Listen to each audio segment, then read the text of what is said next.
So listen, sometimes when you're trying to make a point, the easiest way to explain what something is just to explain what its opposite is. Like sometimes that's just the easiest way. So like the last several weeks, if you guys, this is like your very first Sunday over the last few weeks, so I don't think it is for anybody, but just in case, we've been talking about how we should be helpers. We've been talking about the ultimate helper within the scriptures, the Paul's best friend, Timothy, who is his helper. We've been going from this line, this Mr. Rogers line that, when the world is scary, that we should look for the helpers, and we've been talking about how we should be helpers. And, so we've talked for, this is week 5, so we've talked for 4 weeks about, how we can be helpers, and that's kind of neat. But I think maybe sometimes the easiest way to explain how we can be helpers is simply to explain what a helper is not. Right? It's just the same. So it's the opposite thing. Like there was once a time when we were painting our house, painting the walls inside of our house. And I remember talking to Stephanie about what kind of color we should have. And I said, well, we'll just paint them white. And she's like, well, what kind of white? And I was like, right, yeah, white. What do you mean, what kind of white? What are you talking about? It's not a pizza. It's a color. It's white. And so it turns out, did you guys know there's a lot of kinds of whites? Like there's like eggshell white and, like other whites than that. Like there's other whites. There's lots of whites. Like you can't just say, let's paint the wall white. Like there's like 200 whites. And so what I meant in my head was I meant not black. That's what I meant. I did not want the walls to be black. I wanted the opposite of a black wall, because if you paint your walls black, I mean, you got to like listen to My Chemical Romance and, wear eyeliner and write poetry. And I'm just not into any of that. So, I wanted not black walls. That is what I wanted, not black walls. And turns out that's what I meant. So the easiest way sometimes, that made way more sense when I wrote that illustration than as I speak it. What I was looking for the opposite, right? So we've been talking about, what it means to be a helper. And so maybe the best way for us to understand what it means to be a helper is to just look at what it is not to be a helper. What it means to not help. And as it turns out, our Jewish forefathers in our faith did this really neat thing, where in their tradition and in their folklore, as they told their stories, as they preached the scriptures, as they shared what they believed was God's truth with God's people, as they did all of these different things, they very helpfully, pun intended, included in their stories some people who were very much not helpful. And we can learn from those people who were very much not helpful in some of the most famous stories of the scriptures. And that can teach us everything we need to know about how we can be helpful. And so what I mean is, if we want to understand how to be a helper, we need to learn not to be like two fellas by the name of Jonas and Jambres. So, the Jewish people were not always slaves in Egypt. I think sometimes when we picture the Jews in Egypt, we think, it was always just terrible. And it really wasn't. Like, for a long time, up to centuries maybe even, being Jewish in Egypt was A-okay. It was totally fine. And the reason is because of a man by the name of Joseph. So Joseph was one of Jacob's sons, and he ends up, the guy with a, very fancy coat. He ends up, being sold into slavery and lands himself in Egypt. It's this giant story. But at the end of that story, God blesses him, and God wants him to succeed in everything he does. And so he does, and Joseph, this foreign slave from the Hebrew people, he ends up actually in charge of a big, massive chunk of Egypt. He ends up ruling. He ends up as like a governor in Egypt, and ends up really as like an assistant to the Pharaoh. He ends up being right there. And what really ended up happening, most famously, is there was this famine happened where nobody could grow food, and God had given Joseph the ability to kind of foretell that this was going to happen. And so Joseph was able to plan for like 7 years to put food aside and to figure all of that out.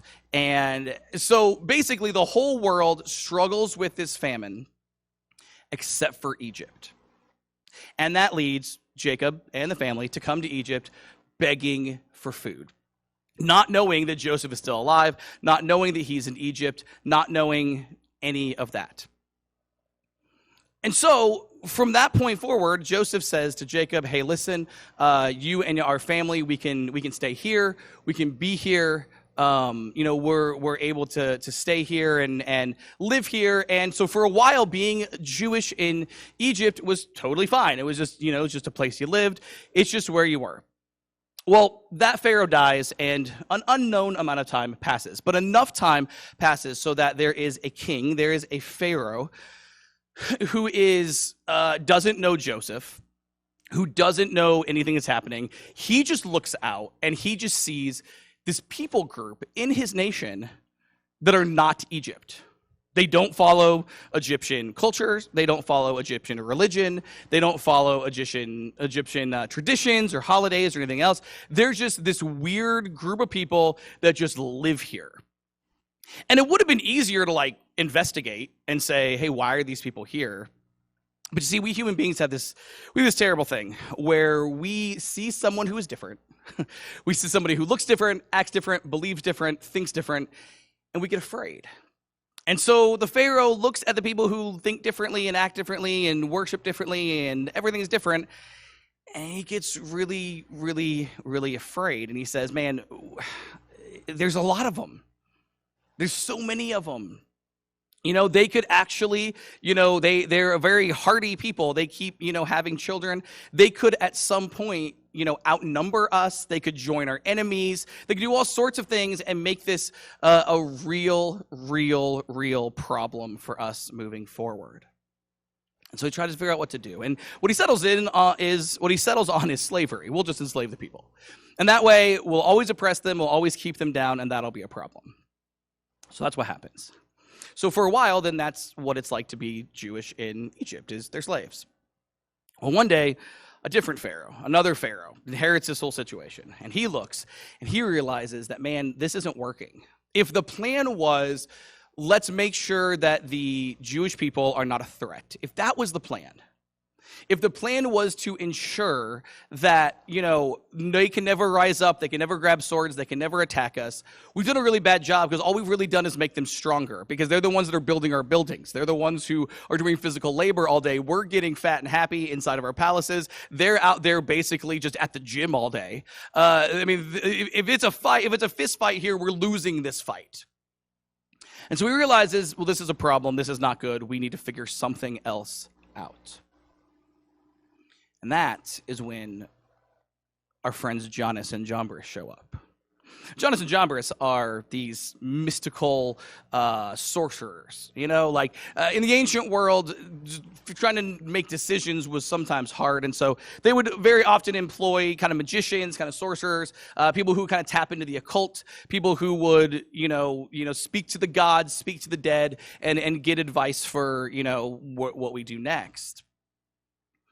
And Jannes and Jambres were two of these fellas. And Jannes and Jambres listened to the Pharaoh, and they were, his assistants anyway, and they listened to his concerns. And then he had a dream one night, and they interpreted this dream. And at the end of this big conversation, Jannes and Jambres come up with this plan. They say, hey, Pharaoh, what if you killed all the babies of the Hebrews who are boys? Like they come out they're born, and if it's a boy, you just kill them. Women aren't going to pick up a sword. But the men, if we just kill all the men, then we don't have anything. And the Pharaoh thought about it and said, yeah, that's a pretty good idea. A little short-sighted, not totally sure how you're going to build buildings if you're killing all the male slaves, but, at least for these purposes, you stave off a situation. And so that's what Pharaoh does, and he makes it law in the land that if you're a male child and you're Hebrew, that you are to be killed. Jannes and Jambres stuck that in his ear. Jannes and Jambres are the ones who came up with the plan, and the Pharaoh just went along with it. And that's how the law passed. That put them in this situation that really sets up the Exodus. Of course, laws are made to be broken. So it was law that, babies are supposed to, the baby boys are supposed to die. But as you're probably aware, if you've, watched one of several Hollywood movies or read the Bible, Moses' parents ended up breaking that law. And Moses' parents end up, saving Moses. Moses ends up not being killed. And that's how, way down the road in his life, he ends up meeting God in a bush that is on fire but will not be consumed. And that's how Moses gets the call to be the Moses we know. Had Moses not done that, he's just, a guy raised in Egypt in a palace who kills a dude and is a shepherd. But the burning bush changes everything. The burning bush is God saying, hey, Moses, I want you to go help me. I want you to go to your people, to go to the Israelites. I want you to go and I want you to tell the Pharaoh that, we're setting them free. They're leaving. I'm going to give you a new nation. You're no longer going to be enslaved. No more baby boys going to be killed. Just go back home and do this. And Moses thought that was just like the worst idea. Just not the freeing from slavery thing, but the him doing it, right? He loved the idea of them not being slaves. That was good. Great. But to actually have to go home and to face the Pharaoh, and not just face the Pharaoh, but face the Israelites who he wasn't really raised with, he wasn't really part of them, to talk to the elders of the Jewish people and to talk to the Pharaoh and to do all that, he just wanted to go back to his sheep. That's all he wanted to do. This was just a regular day. God shows up and says, I need you to do something. Moses says, no, thank you. And then after he says, no, thank you, God says, well, I wasn't asking, actually, turns out. You misunderstood. And he says, but look, I'm not cruel. I'll give you some powers. I'll give you some magical, miraculous powers to convince everybody that you're real, that I'm real. It'll be great. So he says, okay, here's what you're going to do. I'm going to give you a couple things. So the first thing is you got that staff. You're a shepherd. You got that shepherd staff. Okay. I want you to throw that on the ground. It's going to turn into a snake. Cool, huh? Yeah, you never seen that. That's crazy. All right, now the snake, this is the scary part of this whole endeavor. You need to grab the snake by the tail. I always wonder what would happen if the snake slithered away. He just lost his staff. I always wondered that. But that's not in the Bible. So he says, okay, grab the end of the snake. If you grab the tail of the snake, well, then it'll turn back into a staff. It's a miracle. Everybody will know. They'll all know that, you're from God. And Moses, he's like, well, you're right. That would do it. That would do it. He's like, yeah, I'm going to give you more. And he get a couple more. But one of the other ones he gives, the most dramatic one. He's like, hey, take some, a cup of water and pour it on the ground. And he says, do that, and the water will turn to blood. I mean, you turn water to blood, and no one will doubt you again. That you are at least terrifying. If you're Pharaoh, look, if you respect the Jews, that's one thing. If you're terrified of the Jews, it'll work. It doesn't matter. All the Pharaoh needs to do is say, you guys can leave and go to another place. So it really doesn't matter his motivation at this point. We're just, convinced that God is serious and convinced that Moses is serious. So Moses, he's got these magical powers now.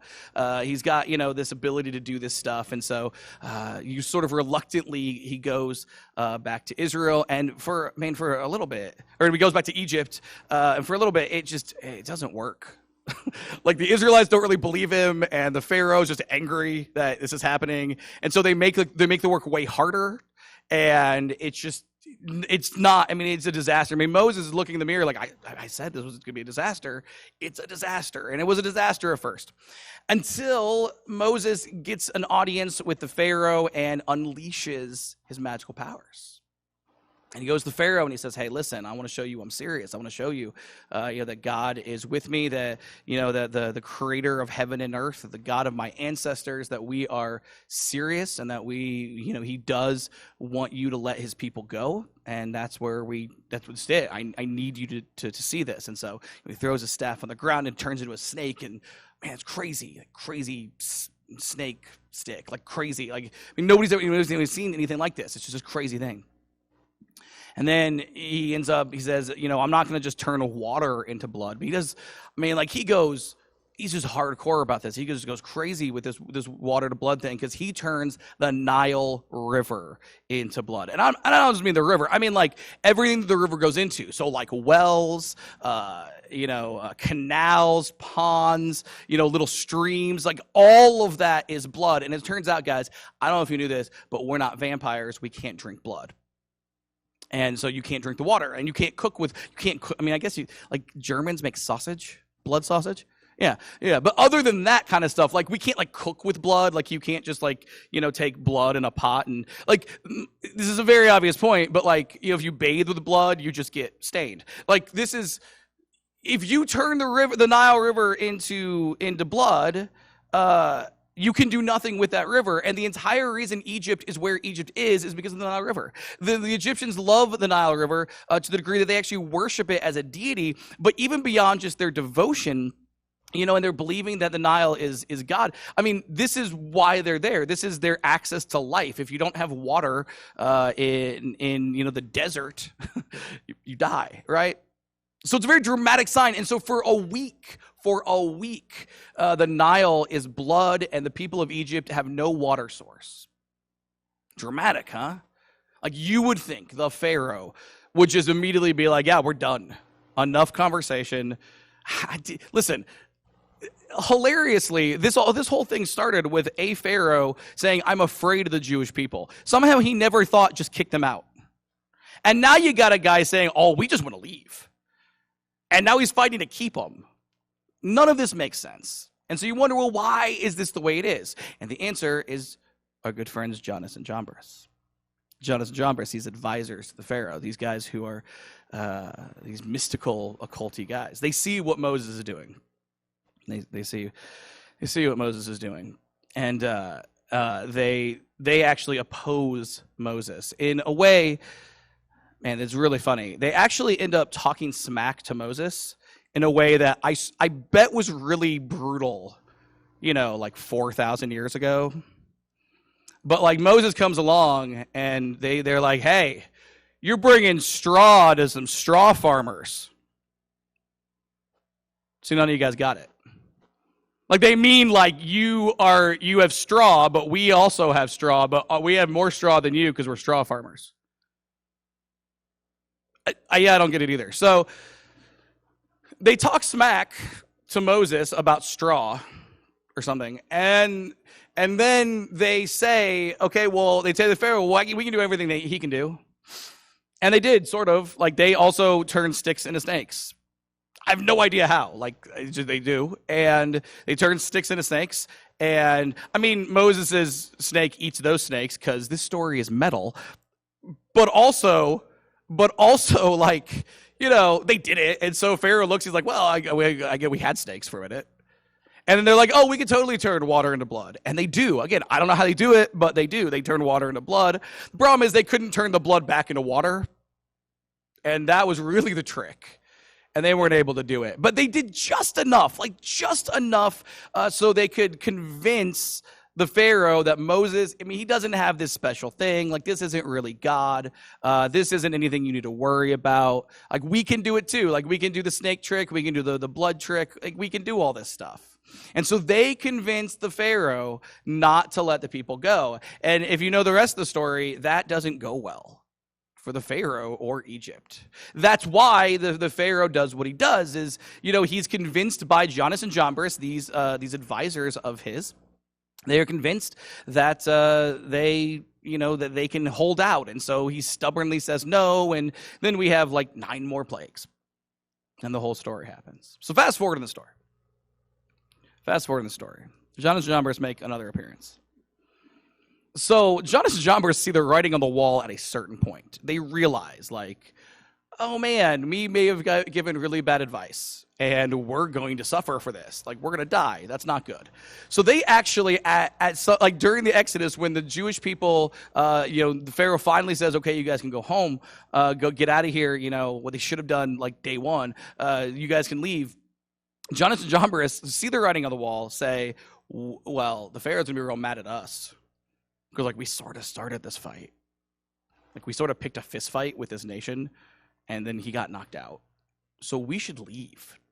We should go with him. And so Jannes and Jambres go to Moses. They get an audience with Moses. This time, they're saying nothing about straw. And they say, hey, Moses, can we go with you? We'd love to go with you.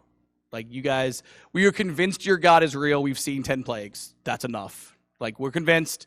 We understand. Can we go with you? And Moses, being a gentleman, says, of course you can go with us. Like, you have to, be Jewish. Like, you gotta worship our God and, follow whatever traditions will exist, because they don't yet. But, they'll exist, and you should just be with us. And Jannes and Jambres said that was great. So the Exodus happens, crossing the Red Sea. They go out into the wilderness. We know all these stories, all this stuff. Jannes and Jambres are with all of them. And they land at Mount Sinai. They didn't land. They weren't in a ship. But they get to Mount Sinai. You ever notice that we say things like that? They landed. They didn't land. Maybe I just say things like that. They get to Mount Sinai. And Moses goes up on the mountain to speak to God and to get the law and, get all the traditions of the Jewish people. And it takes a while. Like, Moses is gone for a while. It's just wild. He's gone for enough time that the Jewish people that he has led out of slavery become convinced that he must have died. He maybe just took off. Like, he told us to stay here and he just took off that way. He just left us at a gas station. It's just the way it is. So they become convinced there's a problem. And the reason they become convinced is, once again, our good buddies, who are not our good buddies. I don't know if you guys realize that yet. Jannes and Jambres. Jannes and Jambres see the situation. They see a power vacuum. They see that they can be in charge. And they say, well, Moses has been gone for a while. So they tell the people Moses is definitely dead. No one is on a mountain for that long without being dead. So he's definitely dead. You have no leader. The only reason you were following this God is because of Moses. Let's be real honest. You hadn't even heard of this guy before. Like, you would never, okay, your ancestors had, but those are your ancestors. That was a long time ago. Y'all had never even heard of, this Yahweh fella until Moses shows up, and now he's dead. So clearly Yahweh doesn't care too much about you because, he killed your leader. So what if we did this? What if we started over, but we have new gods? And Jannes and Jambres collect all the gold from the people, and they melt it all down, and they make a golden calf, an Egyptian god that they knew how to worship and that the people had seen, and they wanted to start totally over. Of course, as you know, Moses wasn't dead, and so it was really awkward when he just shows back up. They're, worshiping this golden calf. But that's a sermon for another day. Here's why I bring this up. Jannes and Jambres aren't real. I don't know if you guys have figured that out yet. They're not real. The Jews, I love the way ancient Jewish people approach the scriptures. They just, we are very stuffy in the way we look at the Bible. We're very rigid in the way, the Jews are just well, I'll tell you what we're going to do. We're ancient Jews and nobody can read anyway. So why don't we just change the story and add characters? And that's what they did for centuries. The Jewish people did this. And of course, everybody knew they were doing it. Nobody was convinced that Jannes and Jambres were real people. Everyone knew what was going on. This was a literary character added to the story to answer certain questions that Jewish people had. And there are some pretty good questions when we approach the scriptures and we look at these stories, because there's certain things that just don't really add up when you think about it. If I may be so bold, there are times in the Bible where people seem so stupid, it doesn't make any sense. Let's think about this, okay? Let's think about this. You are afraid. You're the king of a nation, and you're afraid of a large group of people. You think they may rise up and attack me one day. I know what I'll do. I'll kill their babies. Do you know anything about people, Pharaoh? Killing babies, that's the first way to get people to say, well, maybe we will rise up. This guy's killing our babies. They weren't gonna rise up before. But now it's, let's kill the babies. So now they're killing the babies. We might, it's the dumbest thing. If you're afraid of these people, just let them leave. There's no logical, rational, reasonable reason to do this. And so the Jewish people asked, okay, why? Why did this happen? And they said, well, somebody must have been real dumb and encouraged the Pharaoh to do this. And so then you think, okay, well, Moses shows up with these magical, miraculous powers. Guy turns the Nile to blood for a week. What idiot is going to say, oh, yeah, let's not listen to what that guy... that's a hostage situation, guys. Totally took out their water source. And they're just well, better say no and be stubborn to that. I mean, it's too stupid for words. So they wondered, well, how is he this stupid? Well, Jannes and Jambres, here's these people. Somebody must have encouraged them. Then you think about the golden calf. Guys, the golden calf is an Egyptian god. The Egyptians had just enslaved them for centuries. The Egyptians had killed their babies. You get away from the Egyptians and then you immediately decide better worship their gods again? That's too stupid for words. It makes no sense. And the Jewish people understood this. They understood this is too stupid for words. And so they got to thinking, okay, well, first of all, why would these things have happened in these stories? First of all. And then second of all, more importantly, how is it that we act too stupid for words? Because we do the same stuff. We very often act just so dumb. And so the same question, okay, well, how is it? And their answer was Jannes and Jambres, these fictional characters who stand in for the people in our lives that enable us to be our worst selves. The sorts of people who are users. By the way, Jannes and Jambres help no one in these stories but themselves. No one. No one is helped. The Israelites are certainly not helped by the actions of Jannes and Jambres, but you know who else isn't helped? The Pharaoh who ends up on the receiving end of plagues. Jannes and Jambres don't help anyone. They make life worse for everyone because their goal was not to make life better for anyone. Their goal was quite simple. All their goal was use people to get ahead. Whether that's the Pharaoh, whether that's Moses, whether that's the Israelites at the Mount Sinai, their entire goal was to use people to get ahead. They saw the world as something to be exploited. They saw people as someone to be as beings to be leveraged. They didn't see human beings with feelings and emotions and wants and needs. They saw tools to make them gain. And so they enabled them to sin. They encouraged them to sin. How are we too stupid for words? Well, you get people in groups. And we sure encourage each other. One person might not do something ridiculously stupid, but 2 or 3? Yeah, maybe. 6 or 8? 50? Yeah, well, it's definitely happening then. And so the Jewish people look at this and they say, that's exactly what's happening. It's exactly what's happening. That when we look in our lives, when we act really dumb, when we do these things, very often what's happening is we are being enabled to be these people, not through our own, it's not from our own hearts or souls or minds, but it's from other people. That other people are not helpful. That not everyone is here to help. Not everybody's here to help. Some people come into our lives and they want to hurt. Some people show up and they want to paint the walls black. And we have to understand that. And so the Jews write these characters into their traditions, and these traditions end up really, really famous. I mean, this is kind of a huge thing. These guys even get their own book called the Apocryphon of Jannes and Jambres. Very famous, or a very fancy-sounding book title. They end up with this book. It's so famous, in fact, that the Apostle Paul ends up referencing it, which is why I'm talking about it. When he talks to Timothy, he's talking to him about what ministry is going to be like. He's talking about what people are going to be like. This is what he says. It's in 2 Timothy chapter 3. He says this to Timothy. Paul says, "You should know this, Timothy, that in the last days there will be very difficult times. For people will love only themselves and their money. They will be boastful and proud, scoffing at God, disobedient to their parents, and ungrateful. They will consider nothing sacred. They will be unloving and unforgiving. They will slander others. They'll have no self-control. They will be cruel and hate what is good. They will betray their friends, be reckless, be puffed up with pride, and love pleasure other than God. They will act religious, but they will reject the power that could make them godly." Stay away from people like that.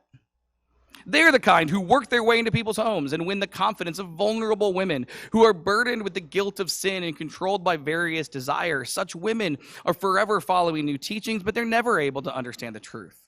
These teachers oppose the truth just as Jannes and Jambres opposed Moses. They had depraved minds and a counterfeit faith. They won't get away with this for long.